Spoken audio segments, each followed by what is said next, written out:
Ingrid Magnusson was 34 years old when she began building wraparound shed, enclosing her cabin on all four sides in August 1875, and neighbors in Platte River Valley, Nebraska territory immediately declared her either foolish or losing her mind.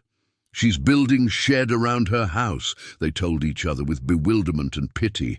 "Building shed outside of cabin is normal. Building shed around cabin as if wrapping it is madness. She's wasting lumber and labor on structure that makes no practical sense." By February 1876, those same neighbors were standing inside Ingrid's wraparound shed in amazement, examining 8 cords of perfectly dry firewood that had survived 3 ice storms, 2 weeks of freezing rain, and Nebraska's worst sustained cold snap in 15 years, while their own conventional storage had rotted or frozen solid. Ingrid had arrived in Nebraska territory in 1871 with husband Lars, 3 children, and dreams of prosperous homestead farm. Lars was skilled carpenter from Sweden who could build anything from simple furniture to complex structures.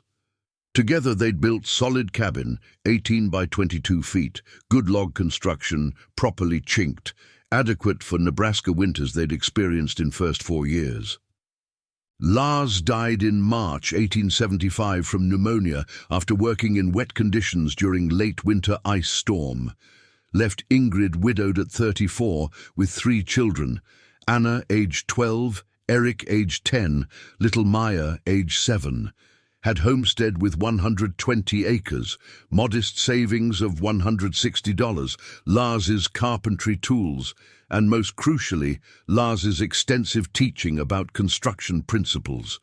Lars had spent 4 years teaching Ingrid carpentry as they built and improved homestead together. She could frame walls, cut joints, hang doors, build roofs. Had genuine skills most women on frontier lacked because Lars believed in sharing knowledge. "You must know how to do everything I know," he told her, "because I might not always be here to do it." His words proved prophetic. He was gone, and she needed everything he'd taught her. Summer 1875. She faced critical problem shared by every Nebraska homesteader, storing adequate firewood for winter. Nebraska winters brought brutal cold, temperature reaching -25, sustained below zero periods lasting weeks, wind chill making exposed conditions lethal. Required approximately 8 cords of split firewood to heat cabin through November to April season. Conventional approach was building dedicated firewood shed, separate structure beside cabin, providing roof and wall protection for stored wood, adequate for normal winters. But Ingrid had observed over 4 years that even well-built conventional sheds had persistent moisture problems. Nebraska weather was particularly hostile to firewood storage. Winter brought not just snow, but frequent ice storms, rain freezing on contact with frozen ground, and surfaces coating everything in ice. Freezing rain would penetrate any conventional shed through inevitable gaps. Coatwood surfaces freeze solid, creating ice-encased logs that burned inefficiently. Ground moisture from spring thaw and summer rain would wick upward through packed earth floors into bottom chord of any conventional stack. Nebraska wind, constant and ferocious, would drive rain and snow through gaps in shed construction despite careful building. She'd watched Lars struggle with these problems every winter. Bottom chord always wet from ground moisture. Ice storms would penetrate gaps coating top chords. Wind-driven rain during autumn storms would saturate middle sections. Always fighting moisture, always burning damp wood that produced excess smoke and insufficient heat. Lars had mentioned solution once while working on another project. "The problem is separate shed has no heat source. Temperature drops to outside temperature every night, freezing any moisture in place. If she'd shared warmth with cabin, moisture would stay liquid and evaporate rather than freezing into wood. But connecting shed to cabin creates fire hazard unless designed correctly." He never pursued the idea. Ingrid had thought about it since his death, sketching possibilities. considering how to create connection between cabin warmth and firewood storage without fire risk. Her solution was unconventional enough to shock every neighbor who saw it. Build shed, not beside cabin but around cabin, wrapping all four sides, creating continuous enclosed space between cabin walls and outer shed walls. This wraparound shed would create two benefits no conventional separate shed could achieve. First benefit: the space between cabin inner wall and shed outer wall would trap heat escaping from cabin through wall logs. Any heat leaking outward from heated cabin interior would be captured in wraparound space rather than escaping to outside air. This captured warmth would keep firewood storage consistently above freezing, preventing ice formation. Second benefit: wraparound shed would create additional insulation layer around cabin itself. The buffer space, whether empty air or packed with firewood, would reduce heat loss through cabin walls, dramatically improving heating efficiency. The wraparound structure would be 4 feet wide on all four sides, enough to store approximately 2 cords of firewood on each side, 8 cords total running completely around the cabin. Roof of wraparound shed would slope outward from cabin roof, creating lean-to profile on all four sides. Lars had built cabin roof with sufficient overhang that extending it outward 4 feet on each side was structurally feasible. Just needed vertical posts at outer corners and edges supporting extended roof sections. August 10th, she began construction, working alone during mornings while children did chores and farm work. Had Lars's tools, quality Swedish-made equipment he'd maintained carefully with whetstone and oil, and his teaching preserved in her memory through 4 years of working alongside him. Hired day laborer Eric Peterson 3 days per week for heavy lifting. She couldn't manage alone. Peterson was a young man, aged 20, newly arrived from Sweden, who'd worked as carpenter's assistant and could follow Ingrid's directions competently. Foundation for wraparound shed required careful layout, ensuring continuous rectangular frame running around entire cabin perimeter. Cabin measured 18 by 22 feet, total perimeter of 80 feet. Adding 4 feet on each side created outer rectangle measuring 26 by 30 feet. First task was staking outer perimeter precisely. Use stakes and string, creating rectangle with corners at exact right angles. Used Lars's technique of measuring diagonals to verify square. Both diagonals must measure equal length to confirm true rectangle. Spent first morning getting layout perfect before beginning any construction. Positioned heavy timber sill plates, 6 by 6 inch Douglas fir beams treated with pine tar for rot resistance, around staked perimeter directly on ground. Sill plates would support vertical framing and eventually receive floor if desired. Set plates on flat stones at corners and midpoints preventing direct earth contact. Cedar posts at outer corners and wall midpoints were critical structural elements supporting extended roof. Counted 16 posts needed for continuous perimeter, 4 at corners plus 3 intermediate posts per side, totaling 12 per long sides and 8 per short sides. Used 8-foot cedar posts, naturally rot-resistant without treatment, excellent for long-term ground contact. Setting posts required careful work. Dug post holes 24 inches deep using post hole digger, hard work in Nebraska clay soil. Positioned post, checked plumb with level Lars had brought from Sweden, packed soil firmly around post, tamping each inch to ensure stability. Took approximately 20 minutes per post, total of almost 6 hours for 16 posts over first 2 days. Connected posts with horizontal rails at 3-foot height, primary framing member for wall siding. Used 2 by 6 lumber, creating substantial rail that would support vertical board siding and resist Nebraska wind pressure. Secured rails to posts with iron spikes. 8-inch nails driven at angle, creating toenail joints Lars had taught her were surprisingly strong. Added horizontal rails at ground level and top of posts, completing 3-rail framing system. 3 rails per wall section, bottom, middle, top, created stable frame for siding application. Wall siding used vertical board and batten approach, but with specific modification for north side. South, east and west sides use standard vertical boards, 8-inch wide, 1-inch thick pine boards with narrow 2-inch battens covering gaps between boards.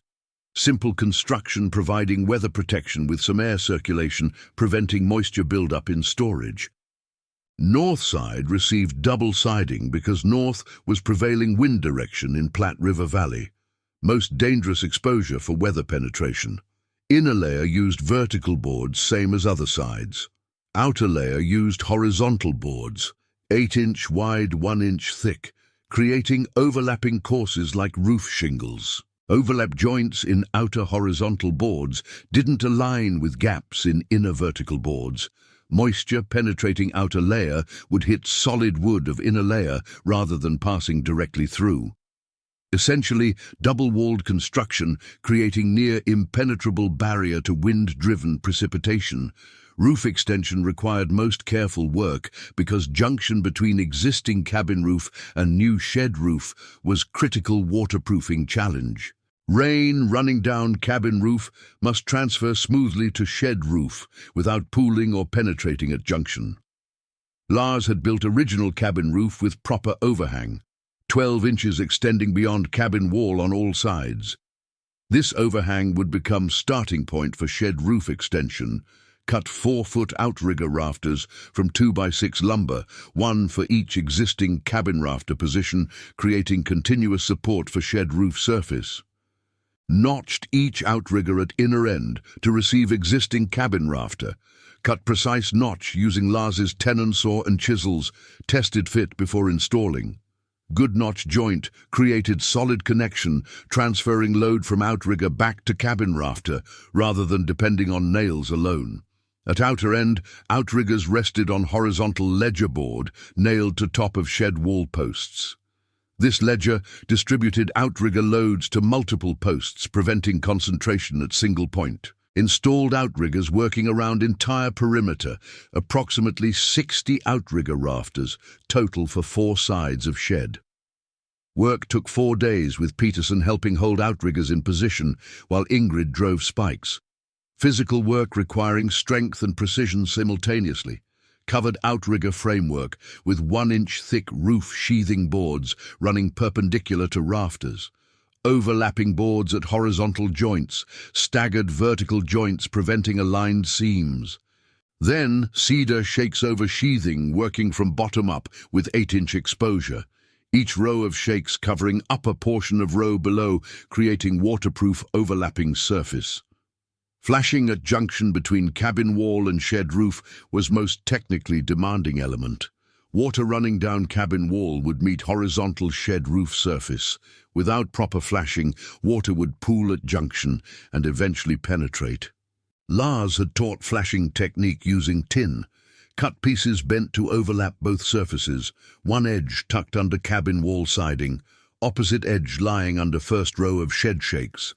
Cut flashing pieces from tin sheet, bent precisely at 90-degree angle using Lars's sheet metal brake. Installed tucking inner edge under cabin siding, nailing outer edge to sheathing, then covering with shed shakes. Worked around entire perimeter, applying flashing before final shake course at junction. The result was continuous waterproof junction, shedding water from cabin wall onto shed roof surface without pooling. Interior access was important practical consideration. Moving from heated cabin into wraparound shed to retrieve firewood should require minimum heat loss. Cut interior access doorways through cabin wall at strategic locations, one in south wall for main access, one in east wall for secondary access. Built these openings with framed door rough openings during shed construction while scaffolding was available. Hung heavy insulated doors in cabin wall openings. Double thickness construction with layer of pine needles between boards for basic insulation. Door could swing inward into cabin or outward into shed. Outward swing preferable for firewood retrieval. Open door, reach into shed, grab firewood. Closed door without entering shed entirely. Total construction duration was 6 weeks from August 10th to September 20th, working half days with Peterson's help 3 days weekly. Used approximately 1,200 board feet of lumber, 48 cedar posts and sill materials, 60 cedar shake bundles, 16 pounds of iron hardware. Total cost approximately $65, less than Lars's original estimate for separate conventional shed because wraparound design shared cabin roof structure, reducing material requirements. "Ingrid, what have you built?" asked Anna Fletcher, who came by September 22nd after hearing from others about unusual construction. Fletcher was a practical woman who'd homesteaded 12 years and considered herself expert on proper frontier construction. "I've never seen anything like this. Should be separate structure beside cabin, not wrapped around it like this." "What is the purpose?" Ingrid explained patiently. "Separate shed has no heat source. Temperature matches outside air and moisture freezes on firewood. Wraparound shed captures heat escaping from cabin walls, keeping storage space above freezing. Firewood stays consistently warmer than outside temperature, preventing ice formation and encouraging moisture evaporation." Fletcher looked skeptical. "Heat escaping cabin walls is wasted heat. It means your cabin is losing warmth inefficiently. Capturing it in shed means you're using leakage rather than fixing leak.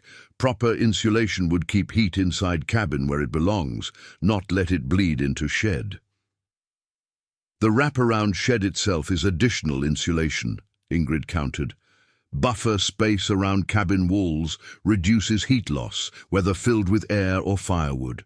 Less heat escapes through cabin walls because shed provides thermal break. I use whatever warmth does escape for firewood storage benefit." "Two purposes from same structure." Fletcher shook her head. "You've overcomplicated simple problem. Proper shed beside cabin is proven approach. This wraparound madness wastes lumber and creates awkward structure. Lars would have built simple proper shed." The reference to Lars stung, but Ingrid maintained composure. "Lars taught me to think about problems differently. This structure solves multiple problems simultaneously. I think he'd appreciate the design." Other neighbors were harsher in judgment. In Platte Valley Settlement Store, Ingrid overheard discussion about her structure. "Magnuson widow built shed around her cabin like she's confused which is which. Must be grief affecting her judgment. Lost husband this spring, might not be thinking clearly. Someone should check on those children." The suggestion that grief had impaired her judgment was particularly cutting. She was thinking more clearly than ever, driven by necessity and informed by everything Lars had taught her. The wraparound shed was not madness, but careful engineering.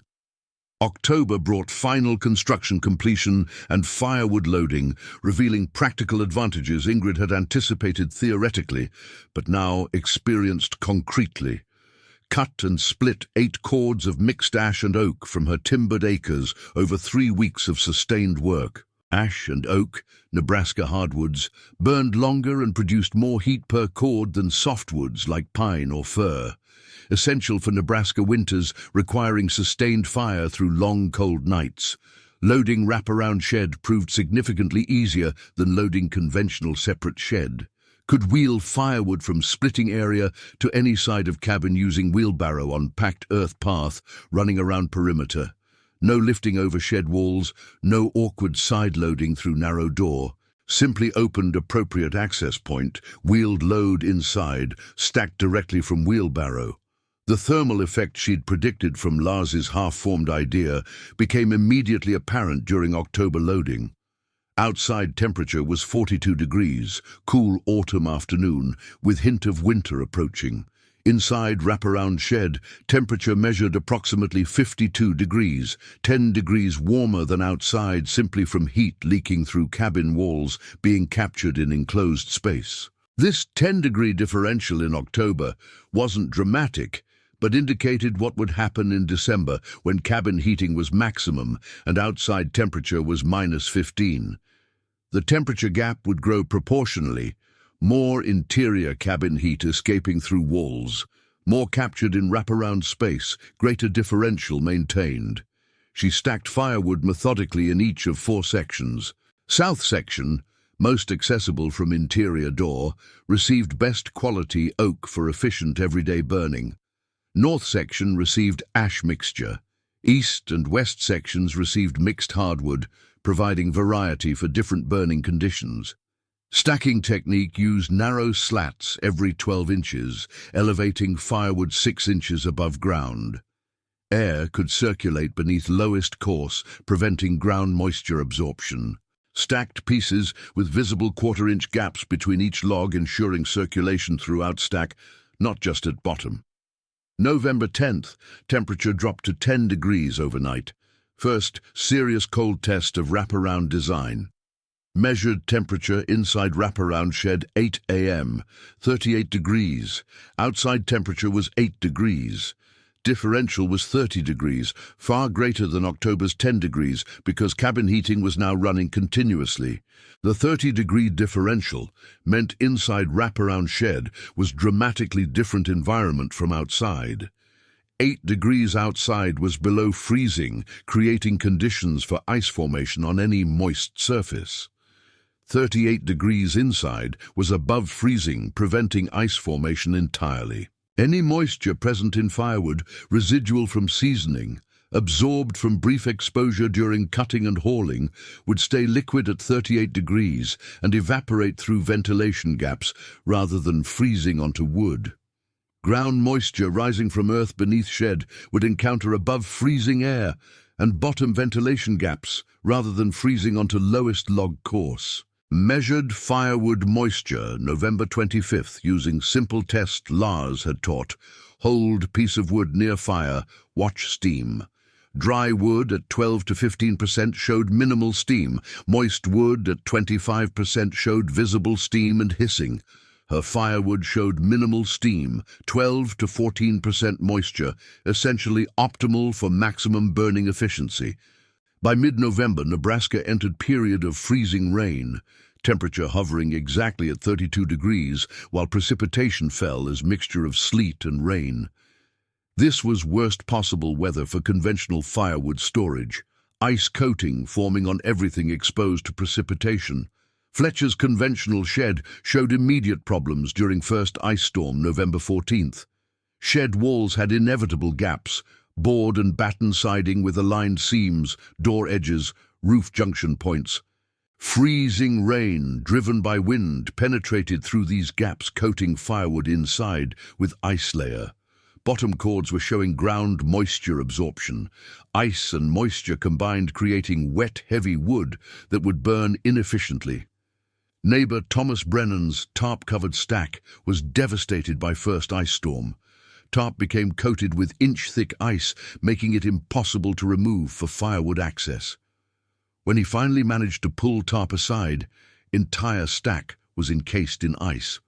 Each log required prying from frozen mass using iron bar, brutal cold weather labor. When brought inside, ice coating melted, creating puddles. Then wood required drying before it would burn. But inside Ingrid's wraparound shed, firewood remained at 38 degrees, above freezing throughout ice storm. Freezing rain would hit outer shed walls, partially freeze on cold outer surface, but wouldn't penetrate to interior because temperature inside was above freezing.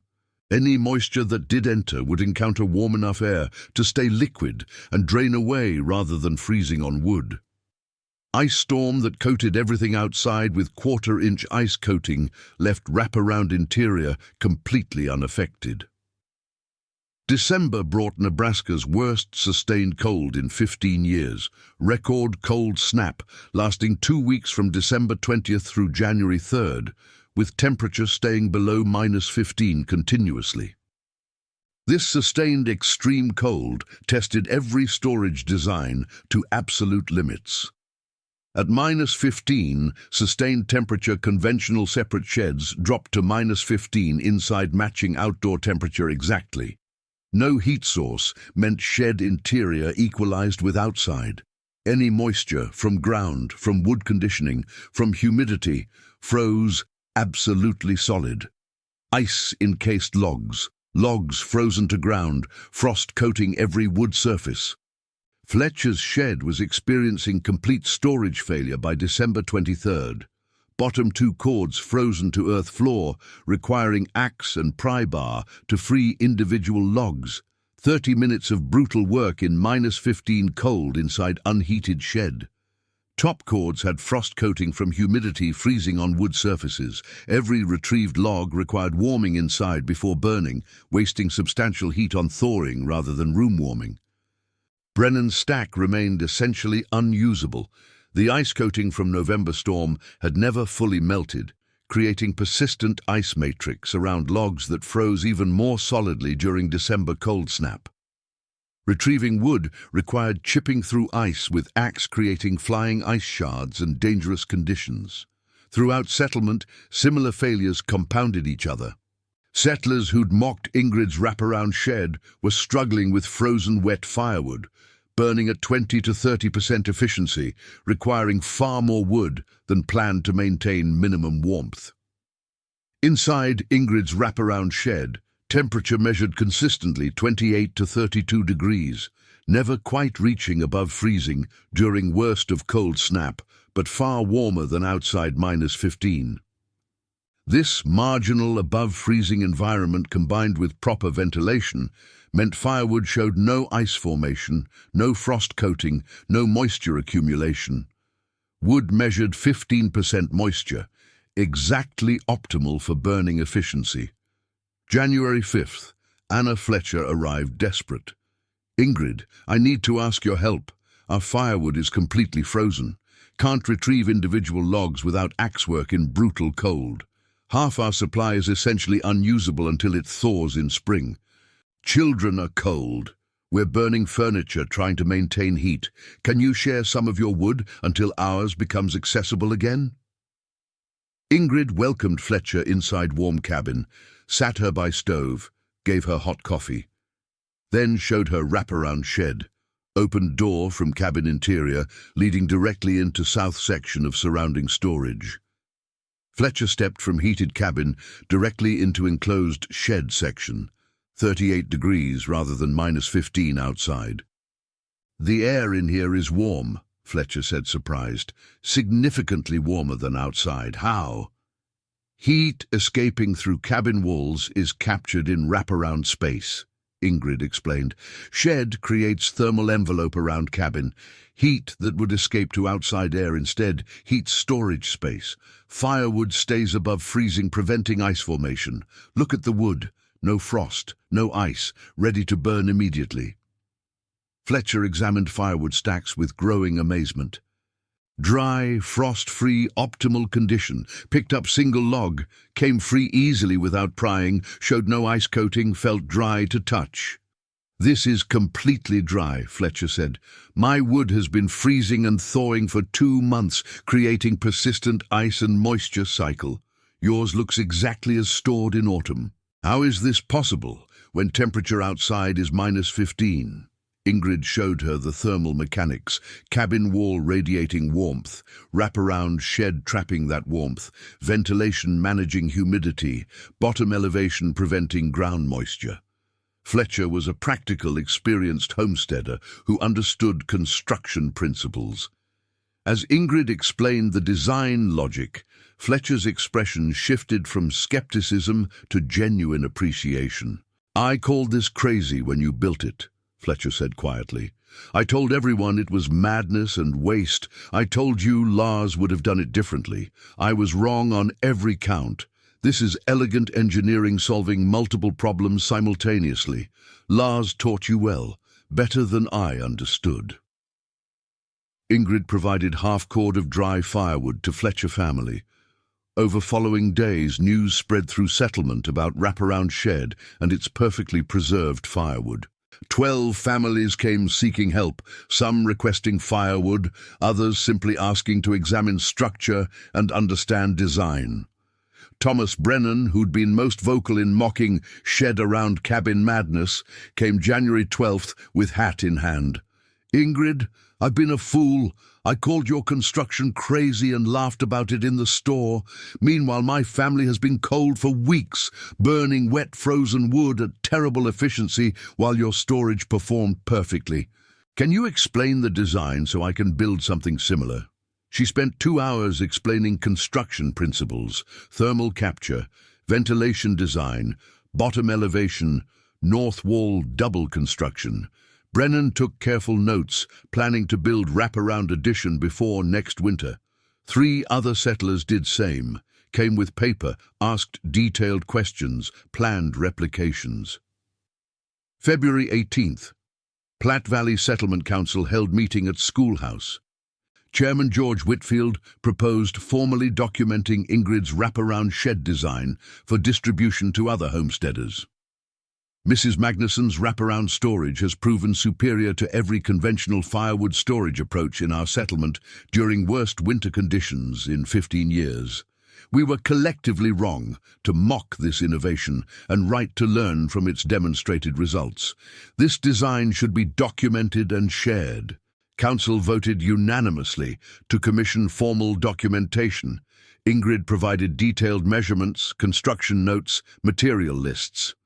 Local newspaper published article including basic construction diagram reaching homesteaders throughout Platte River region.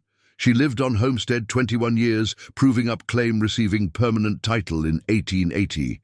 Married in 1881 to Swedish immigrant named Carl Eriksson, who shared her appreciation for practical engineering. Together, they refined wraparound design over subsequent winters, improving ventilation system, adding interior access doors connecting cabin directly to storage sections, experimenting with different wall configurations.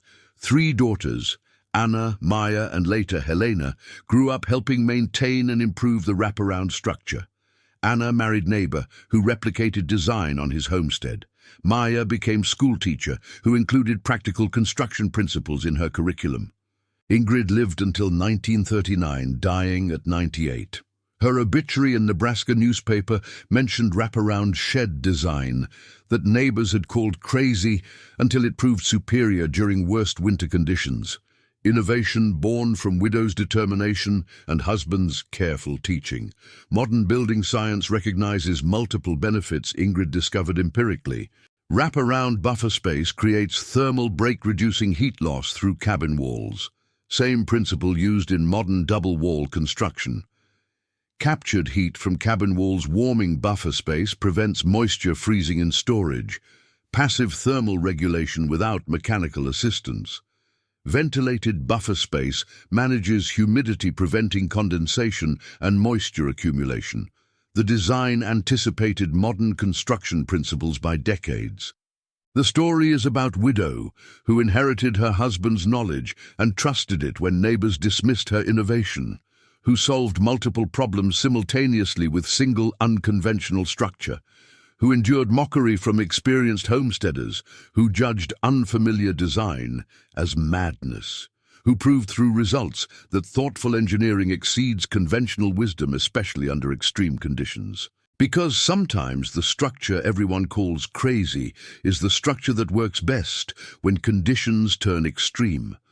Sometimes inheriting someone's knowledge means honoring it through application rather than preservation. Sometimes widow building alone with children watching creates innovation that transforms standard practice for entire community. And sometimes the answer to keeping things dry in harsh winter is not a better shed, but a completely different way of thinking about what a shed can be.